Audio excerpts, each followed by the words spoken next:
In the headlines, Kwara Assembly begins 2026 budget defense for MDAs.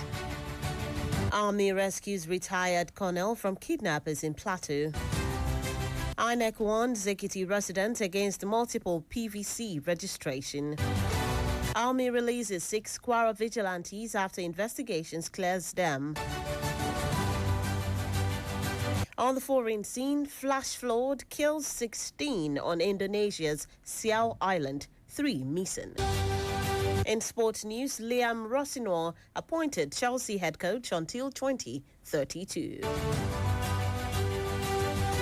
Good afternoon and thank you for staying with us in Diamond 88.7 FM. Ilorin, this is the news on the hour. I am Bisola Oduwale Suleiman. We'll bring you details of the news after this break. Please stay with us.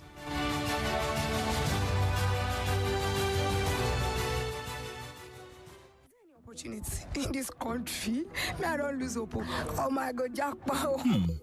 Leaving the country may not be the solution that you think it is. Don't make leaving Nigeria the only solution to your life's challenges. Japa because you want to, but stop raising it as a solution to national issues that you can work on and fix. Nigeria will always be your home, and together we can make it better. This message is reaching you from Diamond 88.7 FM, Ilorin.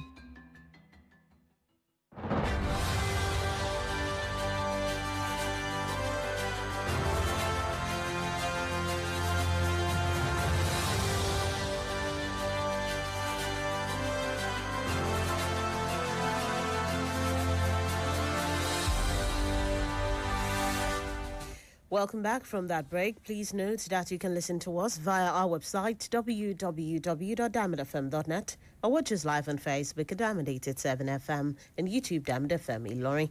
Now the news in detail.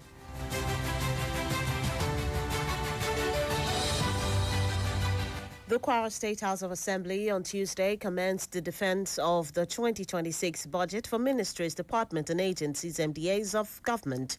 The budget submitted by Governor Abdurrahman Abdulrazak last weekend will undergo scrutiny as part of the legislative process before final approval. Diamond FM reports that the Finance and Appropriation Committee is leading the exercise, quizzing MDAs on their proposed allocations and plans for the coming year. The committee began the proceedings with the Ministry of Communication, with other ministries expected to follow in the coming days.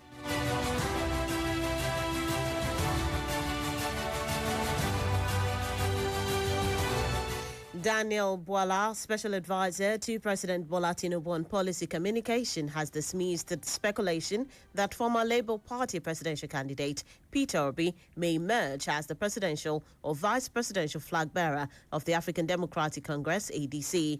Speaking to newsmen, Bwala argued that Obi lacks the capacity to lead any coalition movement and predicted that he would contest the next general election on an entirely different political platform. According to Bwala, Obi has lost much of the political structure he built ahead of the 2023 polls, including his influence in the National Assembly. He questioned Obi's current support base, noting that the former Anambra governor has no governor publicly aligning with him and that many candidates he supported in recent elections failed.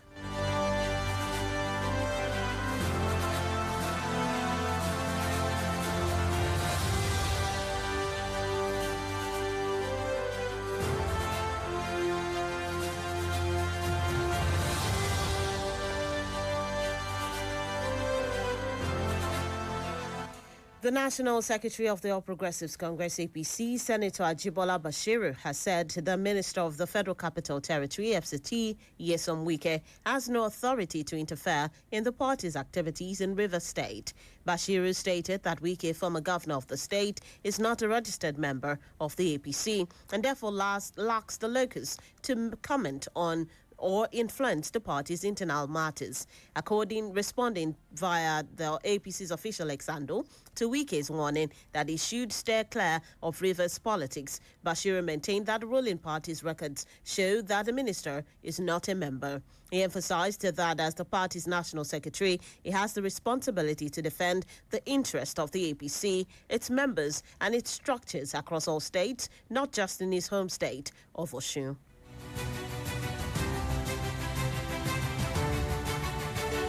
Still in the news, troops of Operation Enduring Peace have rescued a retired senior Nigerian military army officer, Colonel Ajanoku, retired, who was abducted by gunmen in the early hours of January 5, 2026 at his residence in Rukuba Road in Bassa, a local government area of Plateau State. The army, in a statement on Tuesday, said troops from sectors 1 and 3 immediately launched a pursuit after receiving a distress call and trailed the kidnappers through the wildlife park. The abductors later contacted the officer's wife, demanding a ransom of 200 million naira, but were forced to relocate as troops intensified pressure along the escape route. According to the army, covert operations were subsequently activated, leading to the rescue of the retired colonel at about 5:30 p.m. on the outskirts of Rafiki Axis in Bassa local government area without any ransom paid. Former Minister of Defense Mohammed Badaru Abubakar has debunked reports circulating on social media claiming he's in talks to defect to the African Democratic Congress, ADC. In a statement released on Tuesday, Badaru described the reports as baseless, unfounded, and a product of political mischief. Badaru stressed that he remains firmly committed to the All Progressives Congress, APC, noting that he played a key role in the party's formation and has no intention of abandoning it. He reaffirmed his loyalty to the APC and said it is absolute and unwavering, dismissing any suggestion of an impending defection as pure speculation. Moving on to Ekiti State, the Independent National Electoral Commission, INEC, has cautioned residents of Ekiti State against engaging in multiple voter registrations as the second phase of the Continuous Voter Registration, CVR, begins. The Resident Electoral Commissioner, Bumi Omosheyidemi, issued the warning in Ado-Ekiti on Monday, stressing that anyone caught attempting multiple registration or violating electoral guidelines will face sanctions as prescribed by law. Omosheyidemi explained that the new phase of the continuous voter registration exercise is intended to accommodate eligible voters who missed the first phase or need to update their records. He urged stakeholders to intensify mobilization, especially among youths who have just turned 18, so they can participate in the June 20 governorship election and future polls. And lastly, on the local scene, 6 vigilante members from Kwara State who were arrested by soldiers on December 31, 2025 along the Auchi-Peshi Highway in Akoko-Edo, local government area of Edo State, have been released after a thorough investigation confirmed their legitimacy. The spokesperson of the Kwara State Police Command, SP Ejire Adito, announced the development in a statement issued in Ilorin. According to the police, the vigilantes who were traveling in a vehicle belonging to Ifelodin local government were handed over to the command by Brigadier General N.N. Rume, commander of the 22 Armored Brigade, Sobi Barracks, for profiling. Investigations later confirmed that they were duly recognized members of a community security outfit working in collaboration with security agencies to combat banditry and other crimes. They were subsequently released to their leaders after being cleared of any wrongdoing.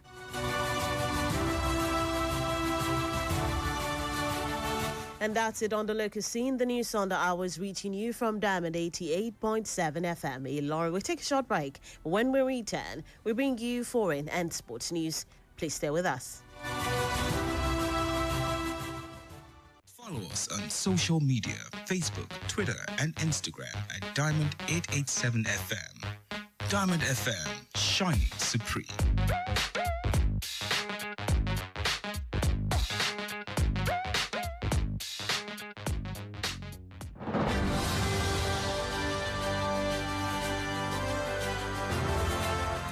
Welcome back from that short break. If you're just tuned in and joining us, this is the news on the hour reaching you from Diamond 88.7 FM Ilorin. Before the break, we brought you local stories, and now we move on to the foreign scene. In foreign news, torrential rains have caused a deadly flash flood on Indonesia's Siau Island, north of Sulawesi, killing at least 16 people and leaving 3 others missing, authorities reported on Tuesday. The National Disaster Mitigation Agency said an overflowing river swept through 4 towns on Monday, injuring 22 and displacing nearly 700 villagers as search and rescue teams continued operations to locate those still unaccounted for. Agency spokesman Abdul Mahari explained that heavy rainfall from the early hours caused the river to surge suddenly, sweeping away homes, public buildings, infrastructure, and uprooting trees and rocks. The flood also cut off access to some roads, complicating rescue and relief efforts for affected communities. Still in foreign news, Ugandan authorities have dismissed reports that internet access will be cut during next week's elections, calling claims of a possible blackout unfounded. The warnings followed concerns raised by opposition presidential candidate Robert Kyagulanyi, popularly known as Bobby Wine, who alleged that the government might restrict online communications to disrupt mobilization and prevent the sharing of election results. The Uganda Communications Commission, UCC, and the Ministry of Communications reiterated that there were no plans to suspend internet services, describing the report as false and misleading. Nyombi Thembo, UCC's executive director, said the commission's mandate is to ensure uninterrupted connectivity, while senior official Amina Zawede warned against spreading false or inflammatory content online and emphasized that only the Electoral Commission is authorized to declare election results.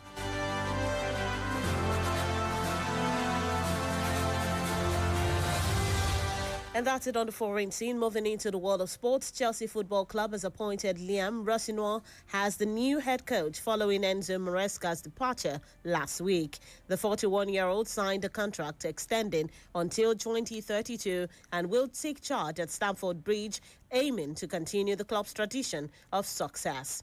Rossinoir joins Chelsea after a successful spell with French side RC Strasbourg, where he led the club to European qualification for the first time in 19 years during his debut season. He also has coaching experience in England, having previously held roles at Hull City and Derby County. Upon his appointment, Rossinoir expressed excitement and commitment to the club, pledging to uphold Chelsea's identity and values. He emphasized teamwork, unity and the winning as central to his approach and said he looks forward to working closely with the players, staff and fans to achieve success at the highest level.